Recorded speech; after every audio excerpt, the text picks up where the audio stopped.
Hello everyone, let's start today's topic. हम यहाँ पे बात करने जा रहे हैं आज हमारे इकोनॉमिक्स के सब्जेक्ट की, स्टैंडर्ड 12th गुजरात बोर्ड।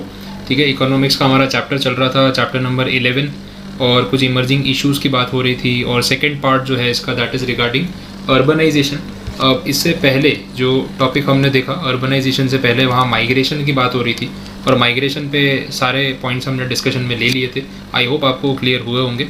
अब नेक्स्ट टॉपिक पे चल रहे हैं, विच इज़ अर्बनाइजेशन। अर्बनाइजेशन का थोड़ा बहुत रेफरेंस उस पार्ट में आया ही था, तो एग्जैक्टली इसमें और डिटेलिंग्स क्या क्या है उसके ऊपर बात करते हैं। अर्बनाइजेशन का सिंपल सा मीनिंग ये है कि जब लोग रूरल एरिया से अर्बन एरिया में, मतलब शहरीकरण बोलते हैं इसको हिंदी में, तो जो गांव में लोग रह रहे हैं वर्क अपॉर्चुनिटी के लिए, कमाई के रिसोर्सेज को ढूंढने के लिए, अपनी इनकम, अपनी लाइफस्टाइल को बेटर करने के लिए, उस पर्पज़ से जब वो रूरल एरिया से अर्बन एरिया में शिफ्ट होते हैं, तो that shift is called urbanization. ठीक है, तो that situation is given here. अब इनकी लैंग्वेज के साथ भी वो चीज़ मैं आपको रिलेट करा देता हूँ। बोला urbanization is the result of economic development, because due to economic development industries and infrastructure facilities improve and expand. वो सब बातें हम कर चुके हैं। It leads to a shift of labour from agriculture to industrial and service sector. पहले हम देखते थे कि मेजॉरिटी ऑफ द पब्लिक, 70% बोलते थे कि कृषि प्रधान देश, ठीक है, इंडिया को ऐसे बोला जाता है कि भाई एग्रीकल्चर ड्रिवन या एग्रीकल्चर ओरिएंटेड कंट्री है हमारा, और 70% से ज़्यादा लोग एग्रीकल्चर एक्टिविटी में इन्वॉल्व रहे हैं। लेकिन अब वो डेटा जो सामने आता है उसमें ये पता चलता है कि this percentage is less than 58। जो लास्ट मैंने डेटा पढ़ा था तो 58% से कम था। तो उससे जो बाकी के जो लोग हैं जो पहले एग्रीकल्चर सेक्टर में थे और अब वहाँ पे नहीं है, तो क्या सिचुएशन रही, वो अर्बनाइजेशन की वजह से इंडस्ट्रियल सेक्टर में काम करने लग गए, फैक्ट्रीज़ में काम करने लग गए, सर्विस सेक्टर में काम करने लग गए, तो खेती बाड़ी एग्रीकल्चर का काम उन्होंने बंद कर दिया। तो दैट इज़ द रीज़न कि वो परसेंटेज वहाँ पे कम हो गया। आगे बढ़ रहे हैं, मीनिंग में क्या बोला। Generally the migration of people from rural to urban areas is known as urbanization. It is that socio economic process due to which the population in one area increases, it gets concentrated which converts into a town और a city. देखो यहाँ पे ये बोला गया कि social और economic कारणों से, ठीक है, पैसों की वजह से या फिर अपना स्टेटस, अपनी लाइफस्टाइल को इम्प्रूव करने के कारण से लोग जो है एक पर्टिकुलर एरिया में आना शुरू कर देते हैं, वहाँ पे रहना शुरू कर देते हैं, वहाँ की पॉपुलेशन बढ़ने लग जाती है। और कॉन्सेंट्रेशन का मतलब ही वही है कि एक ही जगह पे ज़्यादा लोगों का इकट्ठा होना। और इसके बहुत सारे एग्जाम्पल्स आपको देखने को मिल सकते हैं। मैं बड़े सिटीज़ की बात कर रहा हूँ, जैसे मुंबई है, बेंगलुरु है, दिल्ली है। अब तो हमारा सिटी सूरत भी इसी कैटेगरी में आता जा रहा है। तो आप देखते हैं कि बाहर के दूसरे स्टेट से, दूसरे सिटी से बहुत लोग आने लगे हैं काम की तलाश में कि यार यहाँ पे वर्किंग अपॉर्चुनिटीज़ हैं, काम मिल रहा है तो हम वहाँ शिफ्ट होंगे। मुंबई में आप देख लो, मुंबई तो पॉपुलर है। आप देश के किसी भी कोने में रहते हो, आपको मुंबई के बारे में सिचुएशन पता होगी कि वहाँ पे छोटी से छोटी जगह का किराया महंगा है, प्रॉपर्टी ख़रीदना नेक्स्ट टू इम्पॉसिबल है, इतना महंगा है, हर चीज़ के दाम बहुत ज़्यादा है। क्यों? क्योंकि अपॉर्चुनिटी ज़्यादा है, तो लोग अपॉर्चुनिटी ढूंढते हुए आते हैं। अब उस वजह से एक ही जगह पे, एक शहर में इतने सारे लोग इकट्ठे हो जाएंगे तो मैनेज करना डिफ़िकल्ट हो जाता है। अब एक मुंबई सिटी, पॉपुलेशन आप देखो 2 करोड़ से ज़्यादा लोग, दिल्ली में आप देख लो 1.5 करोड़ से ज़्यादा लोग, हमारे सूरत में अभी जो पॉपुलेशन का डेटा मैंने देखा 70 लाख्स, ऑलमोस्ट 70 लाख्स। तो concentration of people at one location, उस वजह से हम देखते हैं ट्रैफिक की समस्या बढ़ती जा रही है, पब्लिक ट्रांसपोर्ट की रिक्वायरमेंट बढ़ती जा रही है, वर्क अपॉर्चुनिटीज़ हैं लेकिन उसमें कंपटीशन बढ़ रहा है क्योंकि और भी लोग आ रहे हैं। तो ये सारे पॉइंट्स जो हैं वो देखने को मिलते हैं। आगे next, this idea can be said as a concentration of population in cities also. सही है। डेफिनेशन में क्या बता रहे हैं और डेटा की बात हो रही है। बोला है कि 1951 में the definition of a town और सिटी वॉज वेरी ब्रॉड। 61 में इस डेफिनेशन को थोड़ा नैरो किया और फिर आगे क्राइटेरिया के हिसाब से डेफिनेशन चेंज होती गई। मतलब कौन से एरिया को हम रूरल बोलें, कौन से एरिया को हम अर्बन बोलें, एक टाउन किसको बोल सकते हैं, उसको डिफाइन जो करते हैं ना, उसके पैरामीटर्स चेंज हुए। पॉपुलेशन के साथ साथ ऑब्वियसली चेंज करना पड़ेगा। देखते हैं क्या पैरामीटर्स हैं। बोला all those areas which are planned, managed by municipality, corporation, cantonment board, ये सब अथॉरिटीज़ होती है, एडमिनिस्ट्रेटिव अथॉरिटीज़, या फिर नोटिफाइड टाउन एरिया कमिटीज़। तो बोला ये सब लोग जो एरिया मैनेज कर रहे हैं उसके बेसिस पे बाइफर्केशन होता है कि किसे टाउन बोलेंगे, किसे सिटी बोलेंगे, किसे मेट्रो सिटी बोलेंगे, उसके बेसिस पे। All those areas which fulfil the following 3 criteria: 5,000 और more population living in that area, 75% और more population employed in non agriculture activity, density of population is 400 और मोर पर स्क्वायर किलोमीटर। तो ये सारी चीज़ों को हम गांव में इंक्लूड नहीं कर सकते, इनको टाउन या फिर सिटी की कैटेगरी में गिनना पड़ेगा। अब देखो डेंसिटी ऑफ पॉपुलेशन क्या चीज़ है, पहले 2 पॉइंट्स तो चलो समझ में आ रहे हैं। डेंसिटी ऑफ पॉपुलेशन का मतलब है कि एक स्क्वायर किलोमीटर का जो एरिया होगा, मतलब आप ऐसे गिनोगे तो 1 किलोमीटर, ऐसे गिनोगे तो 1 किलोमीटर, तो एक जो स्क्वायर बनेगा 1 किलोमीटर इंटू 1 किलोमीटर। तो ये जो पूरा एरिया है आपका, इस एरिया में कितने लोग रहते हैं, that is the population density. अगर 400 या उससे ज़्यादा लोग एक स्क्वायर किलोमीटर के एरिया में रह रहे हैं तो उसको हम बोलेंगे कि ये डेंसिटी काफ़ी हाई है, और इसको फिर हम टाउन या सिटी लेवल पे कंसिडर कर सकते हैं। Due to industrialization, urbanization in the entire world is on the rise, and if this continues by 2050 2/3 of the world population will be in urban area. बोल रहे हैं कि जिस पेस पे इंडस्ट्रीज़ के बढ़ने की वजह से अर्बनाइजेशन का जो प्रोसेस है वो चल रहा है, अगर इसी पेस पे चलता रहा तो इन फ्यूचर गारंटीड, वो ऐसा बोल रहे हैं कि 2050 तक पूरे वर्ल्ड की 2/3 पॉपुलेशन अर्बन एरिया में रहने लग जाएगी। देखो कि तो बड़ी दूर की बात है। As industrialization was very slow, पहले ब्रिटिश इंडिया के टाइम पे इंडस्ट्रीज़ बहुत स्लो पेस पे ग्रो हो रही थी, वो कहाँ चाहते थे कि हम ग्रो करें, लेकिन अब जो प्रोसेस है वो कंपेरेटिवली फास्ट हो चुका है। तो तब अर्बनाइजेशन भी स्लो हो रहा था, लोग जो गांव में रहते हैं वो गांव में ही रहना पसंद कर रहे थे, उनको शहर में आके कुछ नया मिल नहीं रहा था। लेकिन अब गवर्नमेंट की जो पॉलिसीज़ आफ्टर इंडिपेंडेंस ग्रो हुई है उसमें भी अर्बनाइजेशन काफ़ी अच्छे पेस पे हुआ। लेकिन जो 1991 के इकोनॉमिक रिफॉर्म्स आए उसके बाद तो जो अपॉर्चुनिटीज़ डेवलप हुई है, तो एकदम से लिबरलाइज पॉलिसी होने की वजह से मार्केट ओपन हो गया, इतनी अपॉर्चुनिटीज़ एक साथ आने लगी कि लोग आगे बढ़ने लगे, बिजनेस एकदम मल्टीप्लाई होने लगा और वो सब चीज़ें हुई है। तो इस वजह से इंडस्ट्रीज़ को सरकार ने बहुत फ़ायदा पहुंचाया, मार्केट ओपन किया और लोग फटाफट ग्रो करने लगे। तो अर्बनाइजेशन का जो प्रोसेस है वो फास्ट हो गया, ये पॉइंट है। सर्विस सेक्टर ग्रो होने लगा, इंपोर्ट एक्सपोर्ट बढ़ने लगा, मैन्युफैक्चरिंग के लाइसेंसेस का जो लाइसेंस राज था वो ख़त्म हो गया, बहुत फ़ायदा हुआ, ये सब चीज़ें थी। ओके, अब बोला है कि अर्बनाइजेशन के टाइप्स क्या हैं। 3 types of urbanization takes place, ध्यान रखना। सबसे पहला, in towns and cities birth rate tends to be higher than the death rate, and hence the urban population increases at a higher rate, which is known as the natural population growth। अब ये जो कारण है urbanisation का, उसमें ये बोला है कि सिटीज़ में और टाउन्स में अगर बर्थ रेट ज़्यादा है और डेथ रेट कम है तो नेचुरली वहाँ की पॉपुलेशन बढ़ने वाली है। तो इसमें क्या है कि लोग गाँव से शहर में नहीं आ रहे, जो शहर में लोग रह रहे हैं उनकी आबादी बढ़ रही है क्योंकि उनके बच्चे हो रहे हैं, और जितने ज़्यादा बच्चे हो रहे हैं उसके सामने जो लोगों की डेथ हो रही है, जो एजेड पीपल है, तो वो डेथ उतनी नहीं हो रही जितना बर्थ हो रहा है।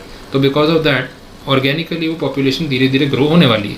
तो उसको आपने बोलते हैं नेचुरल पॉपुलेशन ग्रोथ, टर्म ध्यान रखना, 1 मार्क में शॉर्ट क्वेश्चन में ऐसे भी तो पूछ सकते हैं। Next, due to the change in the definition of village and town areas, many rural areas have been upgraded and they are merged into the cities. शहर के आसपास पता है, जो शहर की बॉर्डर पे छोटे छोटे गांव विलेजेस होते हैं ना, टाउन्स होते हैं, उनको भी बाद में ना वो बोलते हैं कि भाई ये भी आपके सिटी की लिमिट में अब इंक्लूड हो गया।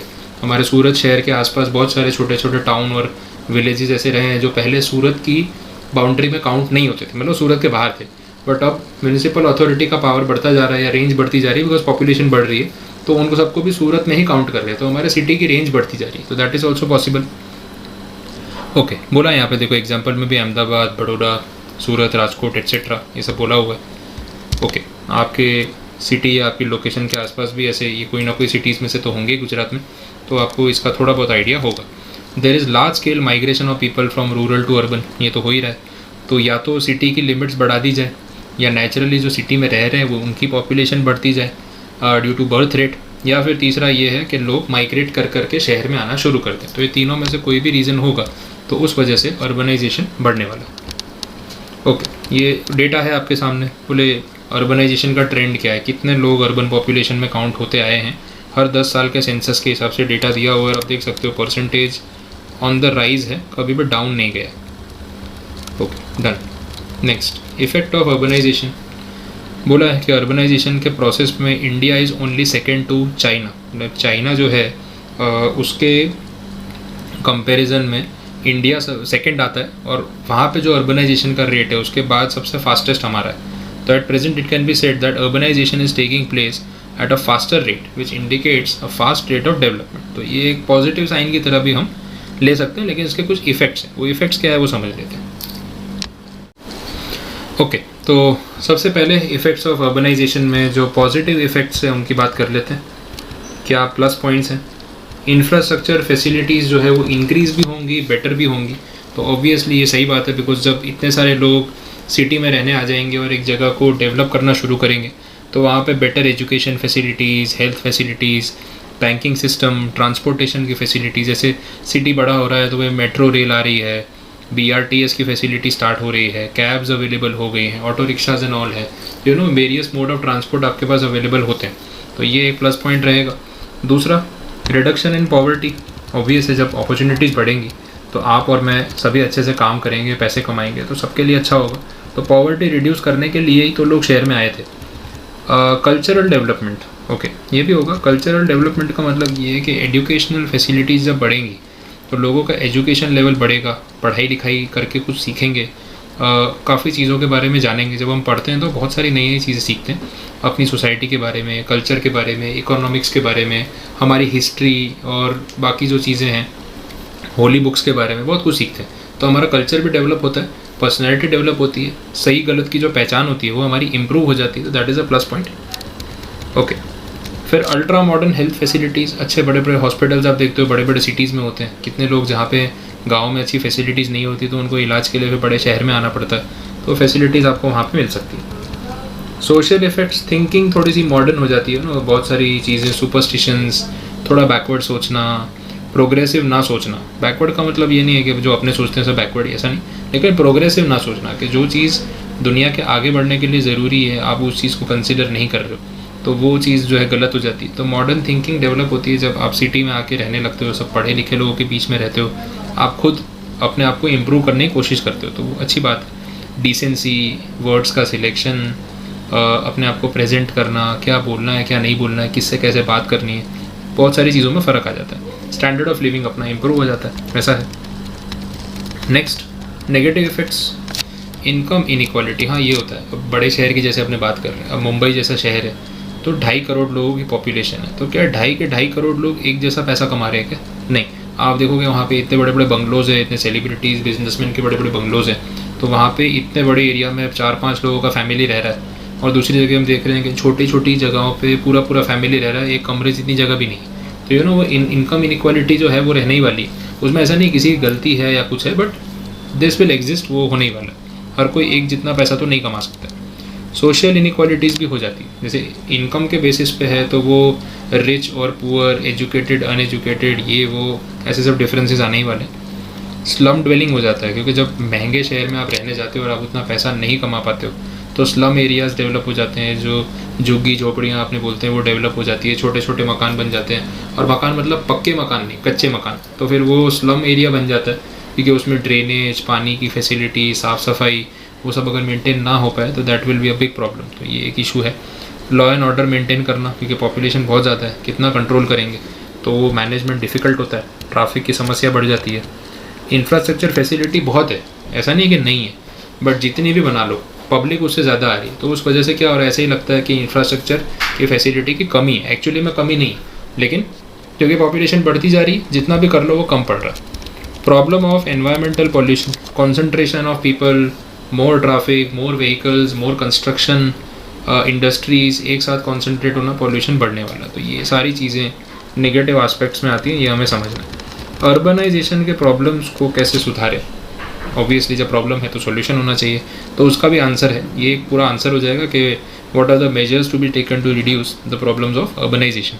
इसमें बात हो रही है पॉलिसी रिलेटेड स्टेप्स की। ओके, तो पॉलिसी रिलेटेड स्टेप्स का मतलब ये है कि सरकार को हर चीज़ का एनालिसिस करके एक सही पॉलिसी बनानी चाहिए और हर चीज़ का मैनेजमेंट अच्छे से करना चाहिए कि इंडस्ट्रियलाइजेशन होगा तो कितना होगा, कहाँ पे होगा, रेसिडेंशियल जोन से उसको दूर कैसे रखेंगे, पॉल्यूशन कैसे कंट्रोल करेंगे, पानी की समस्या का सॉल्यूशन कैसे लाएंगे। तो ये सारी चीज़ों पे उनको थोड़ा सा प्लानिंग करके इम्प्लीमेंटेशन जो है वो प्रॉपर स्टेप बाय स्टेप तरीके से करना चाहिए। ओके, नेक्स्ट, एम्प्लॉयमेंट अपॉर्चुनिटी को बढ़ाना चाहिए। सरकार को स्टेप्स लेने चाहिए कि जैसे जैसे पॉपुलेशन बढ़ रही है वैसे एम्प्लॉयमेंट अपॉर्चुनिटी भी बढ़े, ताकि अर्बनाइजेशन का जो नेगेटिव इफेक्ट है उसको कम किया जा सके, या जो बाकी एरियाज़ में जहाँ लोग रह रहे हैं अगर वहाँ एम्प्लॉयमेंट इम्प्रूव हो जाए तो ऑब्वियसली इस चीज़ का बेनिफिट जो है वो बाकी लोगों को भी मिल सकता है। स्ट्रेंथन द इंफ्रास्ट्रक्चर, इस पर काम करो, बढ़ाते जाओ, फिर इंफ्रास्ट्रक्चर भी बढ़ाना पड़ेगा। पहले वही जहाँ पे बसेस नहीं चलती थी वहाँ बसेस शुरू करो, जहाँ बसेस चल रही है कम पड़ रही है तो आप रेलवे ट्रेन का अरेंजमेंट करो, लोकल ट्रेन्स, उसके बाद आप मेट्रो का अरेंजमेंट करो। तो you have to do that, वो तो करना ही पड़ेगा। Education and health facilities, okay, ये ज़रूरी है, इम्प्लाइड था इसमें, अब क्या नया बोलेंगे, तो जो ऊपर पढ़ा उसी के ऑपोजिट सेंस में ही लिखा है। कॉटेज इंडस्ट्री और स्मॉल स्केल इंडस्ट्रीज़ का भी डेवलपमेंट होना चाहिए। इससे क्या होगा, जो गांव के लोग हैं वो अगर गृह उद्योग जो अपने बोलते हैं ना, कॉटेज इंडस्ट्री, उसमें इन्वॉल्व होंगे तो उनको काम मिलेगा। अगर अपने गांव में उनको अच्छा काम और पैसा मिल रहा है तो हो सकता है कि वो इनइक्वालिटी भी कम हो जाए और अर्बनाइजेशन की उनको ज़रूरत ही ना पड़े कि भाई हमारे गाँव में भी अच्छी फैसिलिटी, हम अच्छा पैसा कमा रहे हैं तो शहर में जाके क्यों रहेंगे। कितने लोग जो गाँव में पीसफुली रह रहे हैं ना, शहर में आना ही नहीं चाहते, बोले इतने भीड़ भड़कते में कौन रहेगा, हम तो शांति से रहते हैं, हमारे अपने खेत हैं, पीसफुल जगह है, शांत माहौल है, कोई प्रॉब्लम नहीं है। तो लोग ऐसे भी सोचते हैं। बेसिक इंफ्रास्ट्रक्चर अगर रूरल एरियाज़ में डेवलप हो जाए, अब गांव में देखो अच्छा हॉस्पिटल नहीं है तो उनको बड़े शहर आना पड़ता है, छोटे टाउन में अच्छा हॉस्पिटल नहीं है, एजुकेशन के लिए कॉलेज नहीं है, स्कूल्स नहीं है, तो बच्चों को शिफ्ट होना पड़ता है, उनके साथ पेरेंट्स को शिफ्ट होना पड़ता है। तो ये फैसिलिटी अगर हम ये लोकल एरियाज़ में भी या मतलब रूरल एरियाज़ में भी प्रोवाइड करना शुरू करें तो उनको शिफ्ट होने की ज़रूरत ही नहीं पड़ेगी। तो वो एक अच्छा सोल्यूशन माना जा सकता है। एडमिनिस्ट्रेटिव सिस्टम को हम और स्ट्रॉन्ग बनाएं जिससे लॉ एंड ऑर्डर की प्रॉब्लम क्रिएट ना हो, ये भी हो सकता है। सेफ्टी रहे अपने जितने भी लोग सोसाइटी में रह रहे हैं उनकी। तो यहाँ पे आते आते आपका अर्बनाइजेशन का जो ब्लॉक है वो कंप्लीट होता है, दैट इज़ 11.2। अब जो थर्ड पार्ट स्टार्ट हो रहा है, it is infrastructural services. Repetition he repetition है। चलो देख लेते हैं, कितना डेटा ही डेटा दिख रहा है मुझे तो। ओके, काफ़ी पॉइंट्स पे बात हो रही है। ओके ठीक है, तो आज के लिए फिर यहाँ पे मैं एंड कर रहा हूँ एक बार इसको। आप इतना तो पढ़ लो, अर्बनाइजेशन कंप्लीट करो। इंफ्रास्ट्रक्चर फैसिलिटीज़ या सर्विसेज के लिए जो लास्ट ब्लॉक अपना बचा है उसके लिए एक लेक्चर और करेंगे एंड देन अपना सिलेबस जो है फाइनली यहाँ पे पैकअप करेंगे। तो आई होप इस लेक्चर में आज के टॉपिक्स आपको समझ में आए होंगे। कोई भी क्वेरी हो आप पढ़ के रख लीजिए, डाउट्स में पूछ सकते हैं, उसको क्लियर करवा सकते हैं। ठीक है, so until next time, thank you so much for watching the lecture. Bye bye everyone.